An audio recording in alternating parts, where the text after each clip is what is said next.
Welcome to the Off Tackle with John Fina show on the Overreaction Sports Network.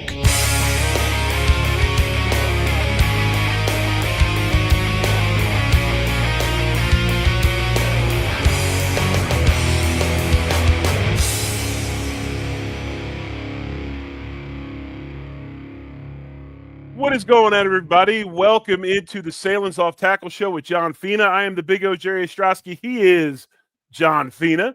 And we are, again, the Sahlen's Off Tackle Show with John Fina, presented by FanDuel. We come to you on Monday nights, 8 Eastern, 7 Central.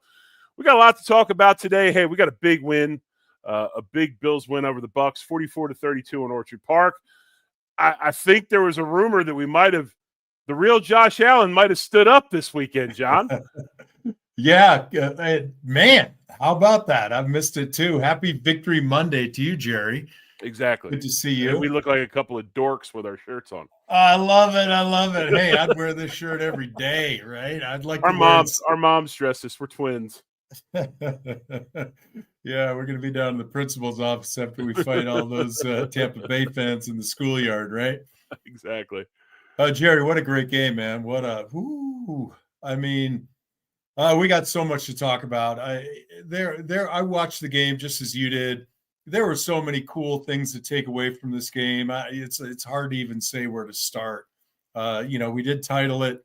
If you looked at YouTube, and if you're not on YouTube, pop over there and jump in the comment section. Jerry and I like to bring up whatever quips and funny things you have to say. I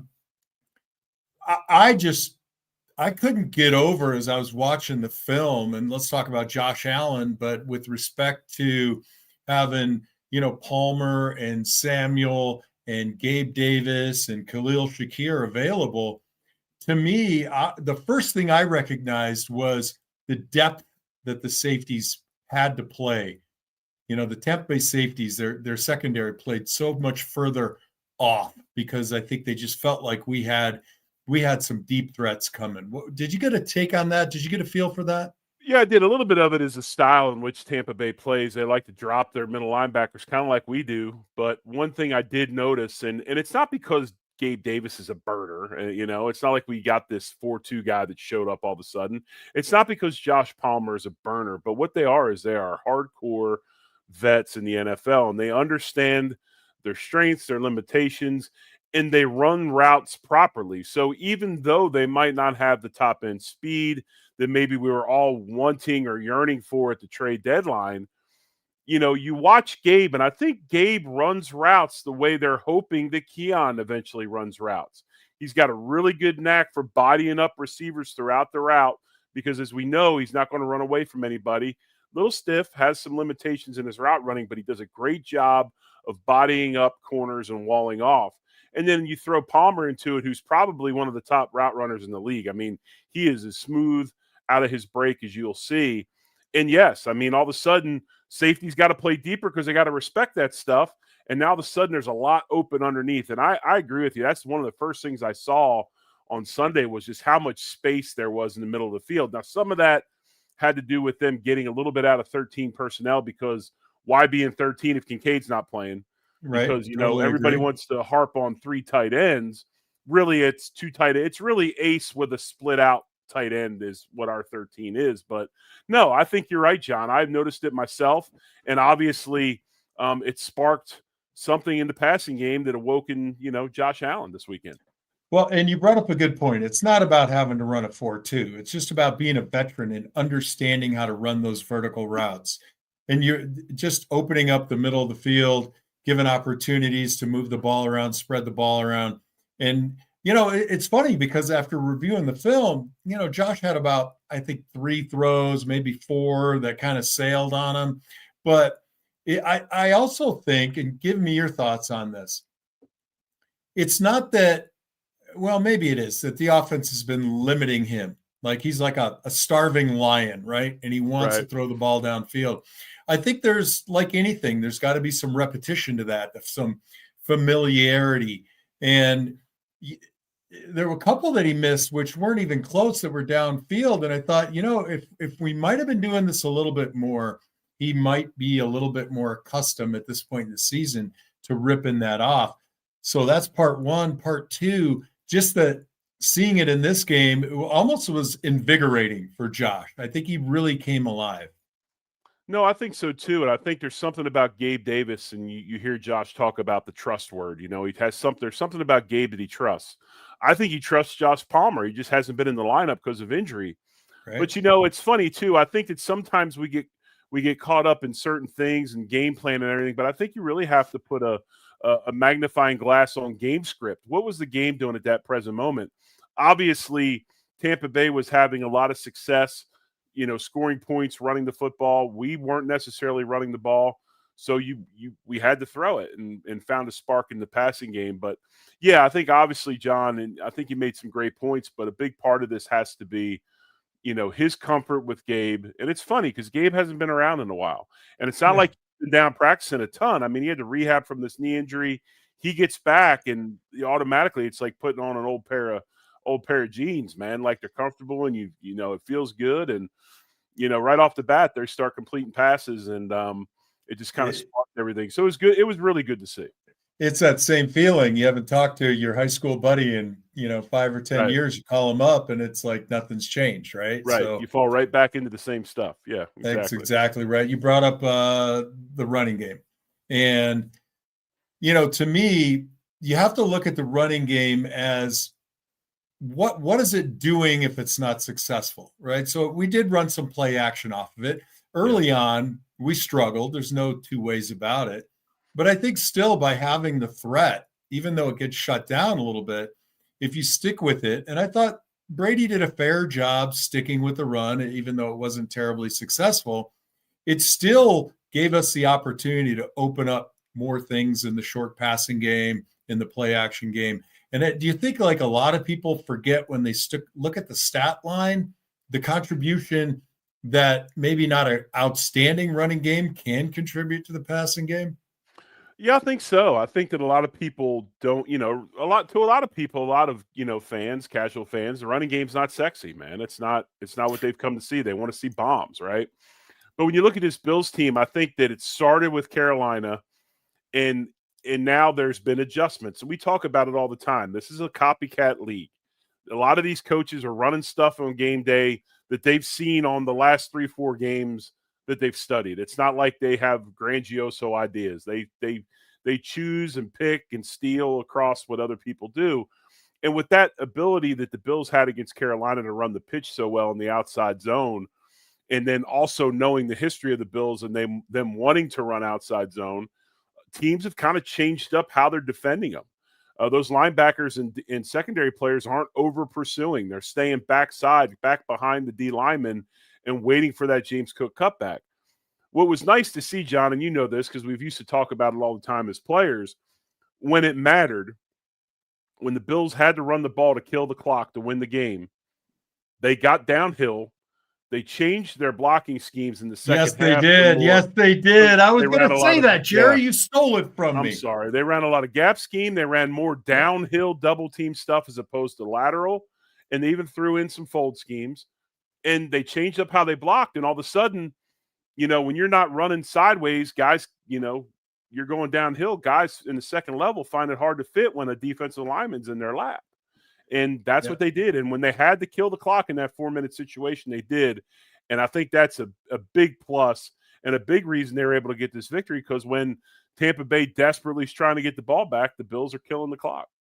That's right. That's right. And before I jump into some film here and a concept maybe a feeling I'm going to set up, I just want to remind everybody you're on the Sahlen's Off Tackle Show with me, John Fina. And hey, guess what? If you are hungry for a Sahlen's hot dog, you can order it anywhere. Started in 1869, this 5-generation family-owned and operated Sahlen Packing Company is producing high-quality premium meats for loyal customers, from hot dogs, ham and turkey, and sausage from their over 150-year-old facility. And guess what? If you don't have a Sahlen's right there in Buffalo where you live, if you don't live in Buffalo, 35 states across America offer Sahlen's in your retail grocery location. So don't forget, it's always hot dog season. We love them on the grill, but it gets cold outside. Go ahead and pop them right into that skillet, give them a little bit of a char, and dress it up any way you want. So thanks to Sahlen's for sponsoring the Off Tackle Show with me, John Fina. Jerry, you mentioned the toss game, the wide zone game, and when it doesn't work. And I'm going to bring up a couple of examples here. And I think the hard part when you're a player is when a running attack doesn't work and it's just about brute force and they happen to win. You can kind of understand that when you have assignment failures, then the guys upstairs calling the plays tend to move away from that particular game plan. And it gets kind of frustrating for guys like us when you see it. You've noticed that over the years, right? If something doesn't work a couple of times, OCs who typically are your pass wizards, you might not see that call again. Exactly. I think, again, trust factor. You got to trust your players to be able to make the calls and do some things. There was a few instances in this game where there's some communication issues. There's a few between Edwards and Dion early in the second half that was pretty evident that was going on. But yeah, so right here, I'm sure you'll talk us through it. This is one of the first toss plays we tried to run at the game. And the first thing I want to say before you get into this, John, is for our viewers is to watch number 8 and these linebackers and how they move to motion. Yeah, and then mathematically, Jerry, we'll get to the error between the tight ends and Reggie Gilliam where we just leave a guy free. But I'm going to go ahead and run it one time. Keep your eye out there on the edge a little bit. Get this confusion here about who's picking up the edge guy. Right. I'll let it run. I'm going to freeze it in a couple spots. I'll freeze it right here. You got a double team by both tight ends. You got Gilliam heading to the corner, but nobody is folding back in for the linebacker. So you've got Edwards on his guy, although he's not really blocking him, but the guy peeking out in front of Dawkins right there really should be picked up by either Knox or Hawes. Right. And if you go back, they did a good job schematically, the BUCS did, of hiding that extra guy. Really, usually in these situations, the H or Reggie Gilliam is kind of the cleanup man. And the way they're running outside zone, the way Buffalo runs outside zone is they do so much of an emphasis on getting outside. And I mean outside the first guy. So like Hawes in this case, you see his steps. Within 2 steps, he's already outside of the foot of that defensive end. They're going to push that thing. And so with that being pushed, there's no other guy outside for Reggie to go to. You got to start looking inside for work. Now, you'd like to see Deion Dawkins' helmet be on the outside shoulder of that guy that he's blocking. Edwards has been doing a really good job, John. If you remember the old days, we used to call it the butt block of getting past the guy and then kind of putting the brakes on and putting your arms out wide and backing into him. He does that here with almost of a rip. But the other problem with this play, besides the missed assignment by the fullback, is our center cannot get to this middle linebacker for whatever reason. If he's, I don't know if I think McGovern's playing with a bad knee, but it's hard for him to get to this guy, especially with the way he steps at the snap. He loses ground as opposed to gains ground, and that's also a hard part of this play because it takes away the cutback. So, Jerry, just real quickly, how would you prefer to run this combination between Hawes and Knox? Do you want to carry the defensive end up to the outside defender, or do you want to run this as a true look inside and pick up the linebacker and leave Gilliam out to the edge? Because between the 3 of them, for 3 guys, you got 3 blocking 2. Which way do you want to run it? Can you rewind that? Can you rewind it real quick, please? And I think where the snafu is, John, is you've got the 3 technique, and then you've got a 5 technique, and then you've got the 7 on the outside, right? So in a normal case, if Edwards is uncovered, him and Dion would work up to the guy that does not get blocked. Well, the problem is you've got Edwards covered, so now that theoretically makes him and Dion single blocks. So correct. I think the outside guys, I think Hawes and Kincaid, and knowing how they like to run outside zone, they are correct. They want to go. They want to get outside. You want to go ahead, and Hawes wants to work through the outside shoulder, get that shoulder turned, and let Knox take it over. The issue to me is Reggie just really not knowing where to fit and who to go to. I I think you're right in this regard. And to me, it's more or less based on where the 5 technique is on Dion. He's really wide. And to me, that Reggie should be reading through toward that linebacker and let the 2 tight ends run up to the outside support guy. But and the coordinators do this to cause these issues. Sure. Like, so right here, you look, like you said, look at Hawes' width. Reggie should be eyeballing that, looking at those 2 hips and realizing that his eyes got to come back inside. Yes. And neither of them do it. So we have 3 on 2, and this guy peeks right from Dion, slides right up and makes that tackle for a loss. But again, this goes to what I was talking about earlier. You have these communication and execution issues, and you have it once. Okay. You have it twice, and I'm going to show you on the next one, clear as day, the same type of thing. And then we don't see this play again. So I'm just going to pop the next one up. We're toss left again. Now, a little bit different formation, a little bit different defensive alignment, but same result where we have a communication error. Right. So there's your lineup. Now we got the true bubble look. Right. This should be clean as day.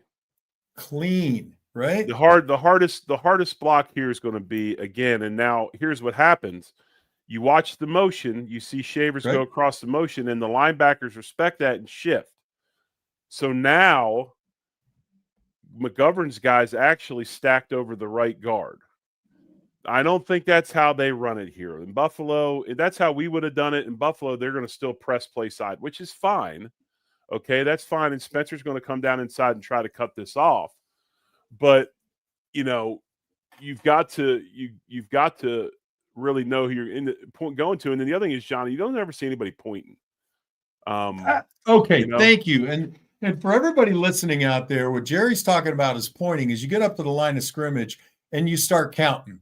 And you count 0 if they're head up on the center, and then everybody to the left of that, it's 1, 2, 3, 4. And if you got 4, everybody should have a hat on a hat. If you take a look at where I froze this right back here, it's clear as day that Knox has got to be, or that's Hawes, I can't tell. With this combination, it's Dion and the tight end to the linebacker, basically in the stand-up 7 technique off the ball. There it is. It's Hawes and Dion. Clear as day where this combination should go. And for some reason, Hawes just does not come off at that perfect moment right there. The rest of the play is blocked fairly well, especially for James Cook, who can pretty much at any time just turn and head upfield. But we just didn't give him the opportunity because color flashes right here on a missed combination block. But here's the thing. If you go back, let's go back to the beginning of the snap. Yeah, that's not very good. I mean, Jackson has to come off on that.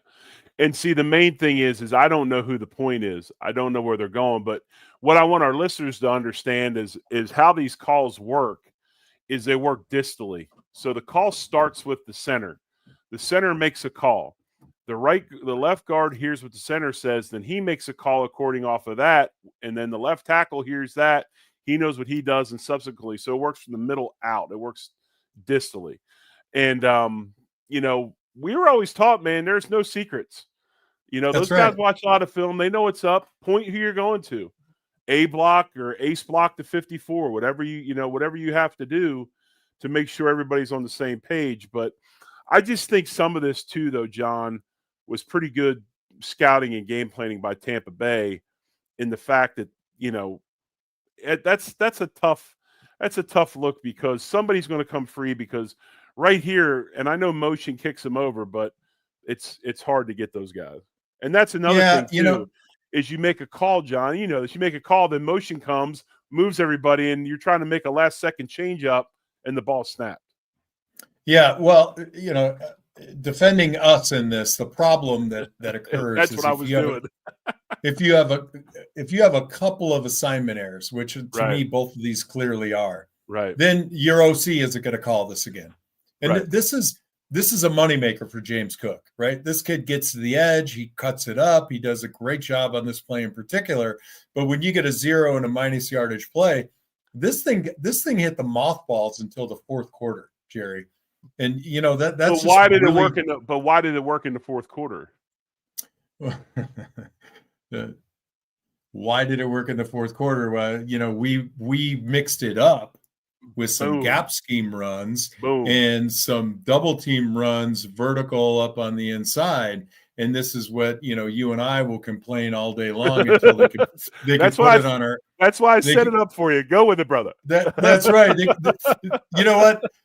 Under everything you lie and say nice about me on my headstone, it's still going to read at the bottom. God damn it. Work the run game. Work the whole run game. Yeah, I mean, you got to be diverse in what you call. And like I said, we've started every game the last X amount of weeks running this stuff. It's prevalent in what we do. It was prevalent in Carolina. So you got to have some change ups. But no, these are good points by John. And it's just the main thing is one person has a little bit of hesitation of who to go to. And the whole thing is FUBAR. Yeah, that's right. I love geeking out on the run game with you, Jerry. And you know what? It just makes me hungry, super hungry. Really? For the next game. Anchor Bar?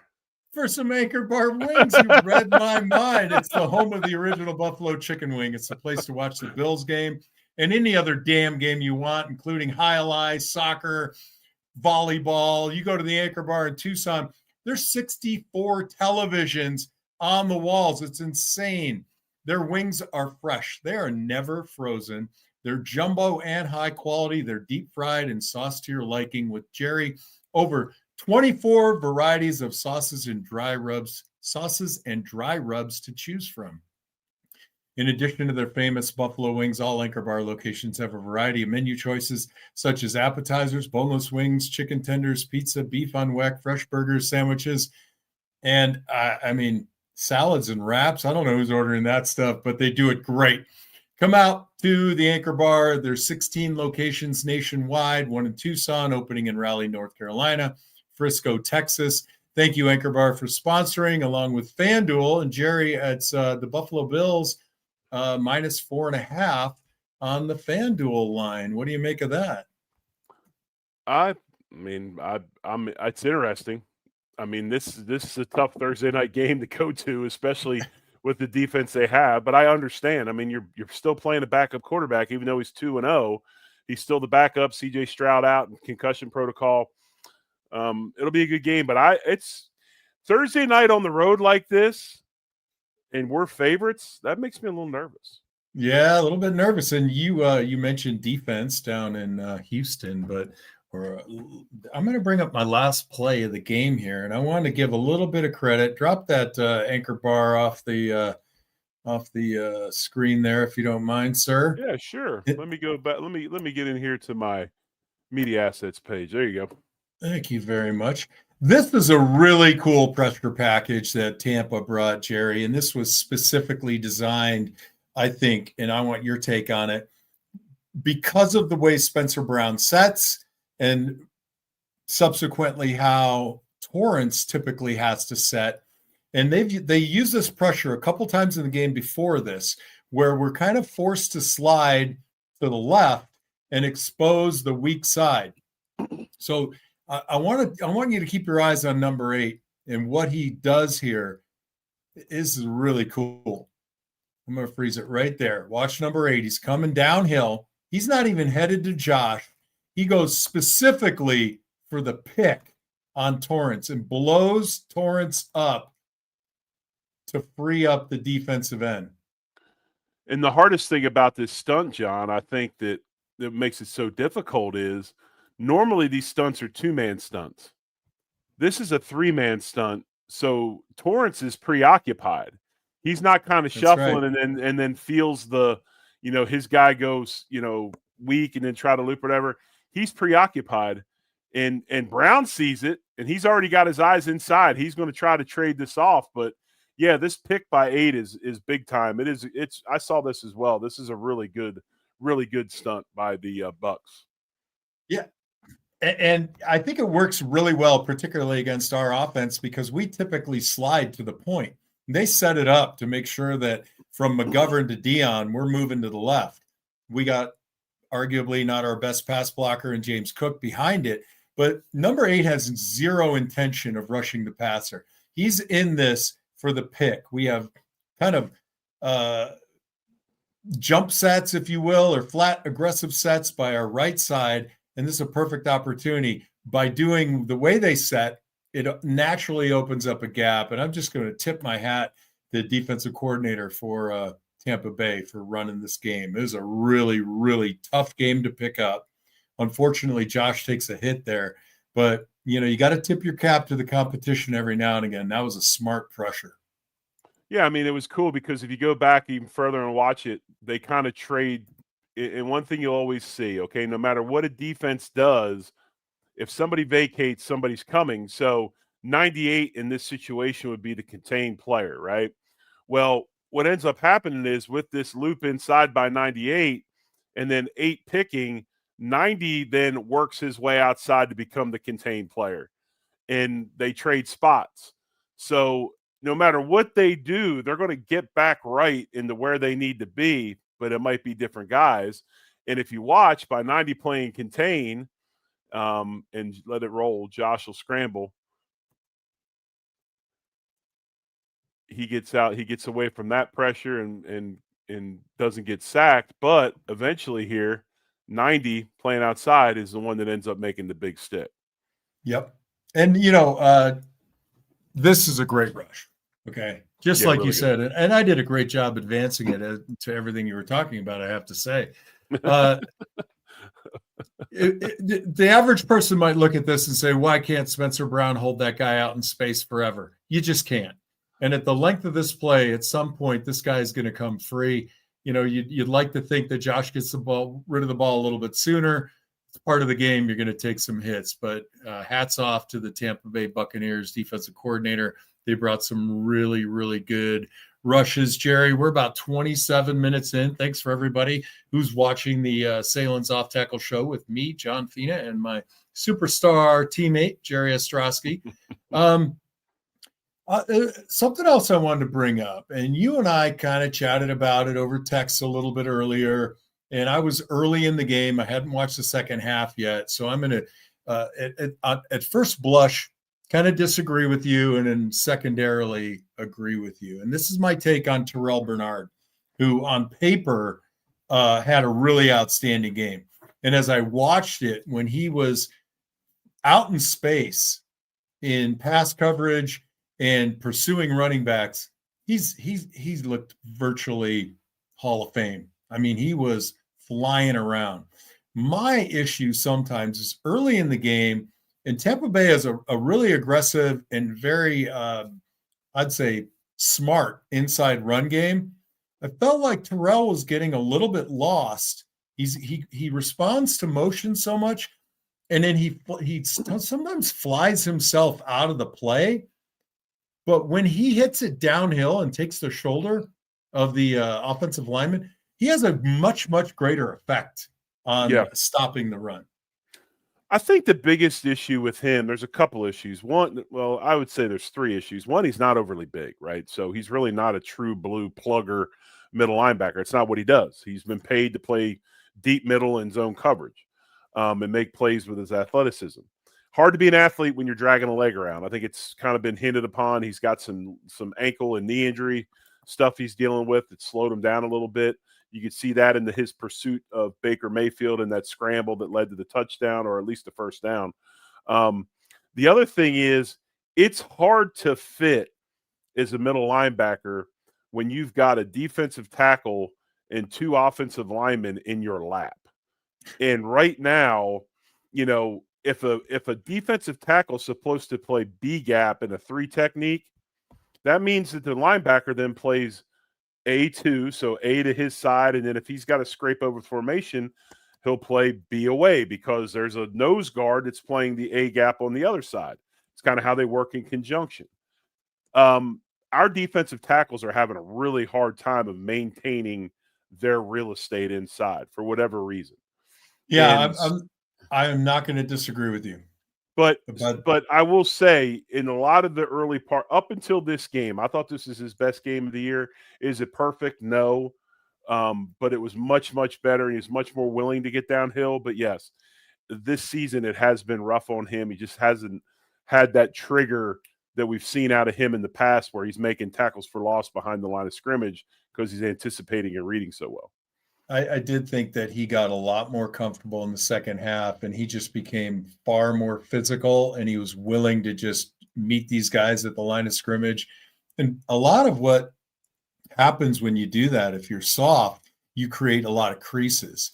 And by him getting up into the line and taking guys on, win, lose, or draw, you create a more challenging, visual opportunity for the running back. They tend to stutter a little bit more in the backfield. And it seems like, Jerry, and I want your comment on this, I'm watching us against the run game, not just this game, but in multiple games. And it just always seems like we are feast or famine. Yeah, very much so. And that's just kind of how it's been lately. I mean, that's kind of like that's first of all, when you have rookies playing inside like a Deion Walker, that's his deal right now. He's really bad or really good. There's not much in between.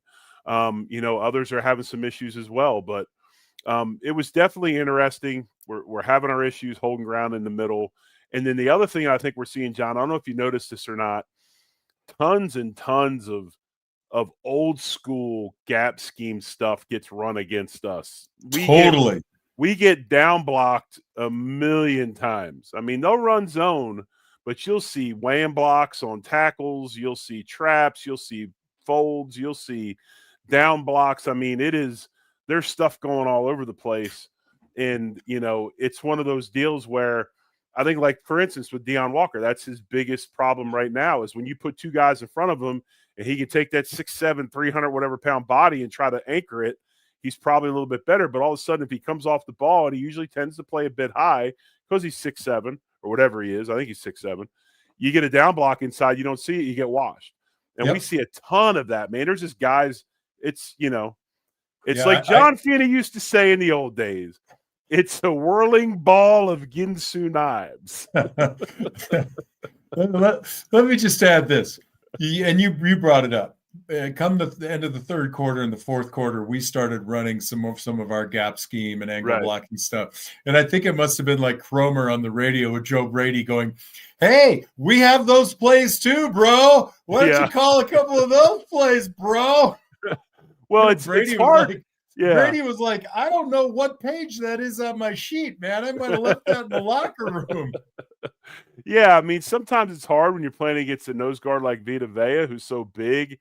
Hard to move those guys and some gap stuff. But a lot of these defenses nowadays with, you'll see a ton of 4-2-5 stuff, but just maybe not as many big, thick, run-stopping type inside guys. You got a lot of lighter guys that they want to try to get pass rush with.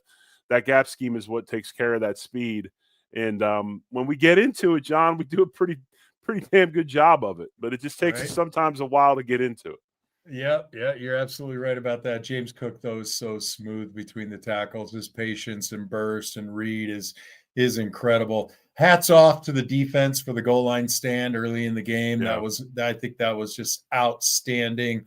Mecole Hardman made his impact known despite the fumble. Ray Davis kickoff return. Who knew? Yeah. I mean, contact balance on 3 of those returns was incredible. I think we have a little bit of a solution there since we let Codrington go. The last point, I know we're a little long in the tooth here, and let's see. I'm interested because I didn't focus on him, but TJ Sanders getting a ton of reps out on defensive end. What I noticed about it was that I didn't notice him, and he didn't hurt us. He didn't flash, but he was more of like a stalwart. What do you think? I think that, I think TJ had 19 snaps in the game. And I thought he did a good job for having to go outside. You remember he's been on the IR for how many weeks in a row, and now all of a sudden they call upon him to play the first week he's back. And when he comes back, they play him in a position that he doesn't play. And so, you got to be fair with the kid. I mean, that's tough on him. But honestly, I thought he did a really good job. He had 3 tackles. He showed up on film.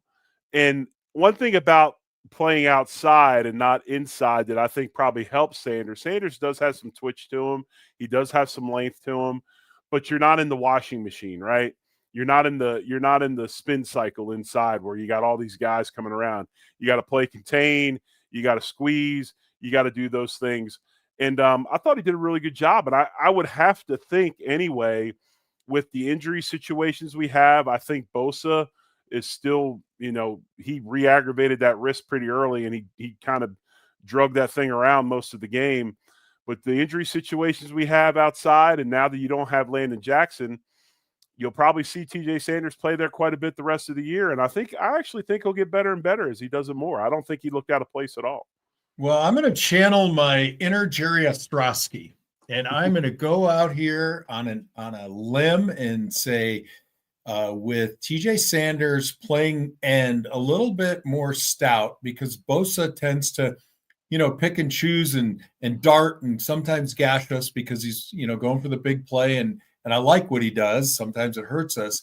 And Epinesa being a little bit lighter. Is this a setup? Do you see the Jerry Ostrowski plan of TJ Sanders at the end and then Rousseau coming in at the 3 technique in passing situations, getting long on a guard? Come on, Jerry. Is it coming? I would love to see that. The problem is the other culprits that would be out there with Rousseau to do that are no longer viable options. I mean, it'd be nice if you had Michael Hoyt, Ed Oliver, a healthy Bosa, and then maybe somebody else to play outside. You could do that. But yeah, I mean, I would love to see it, but yeah, it's a group that's going to constantly change and constantly flex. And I'll be honest with you here too, John. I don't know if you noticed this or not, but when we got into our nickel package and we were, our insistence on Javon Solomon playing the spot that Michael Hoyt was playing when he came back, when we flipped to that dime look again, where we just let 3 – I know this is crazy to think about. We just let 3 guys rush and rush where they want to, not worry about compression and cage rushing and all that. And then let Dorian Williams sit back there and play the spy in the middle of the field. Everything changed. Yep. Baker wasn't scrambling anymore. He was staying in the pocket. He had to eye Williams the whole time while he was trying to look downfield. That dime package, I think, has surpassed that nickel package we play as far as productivity.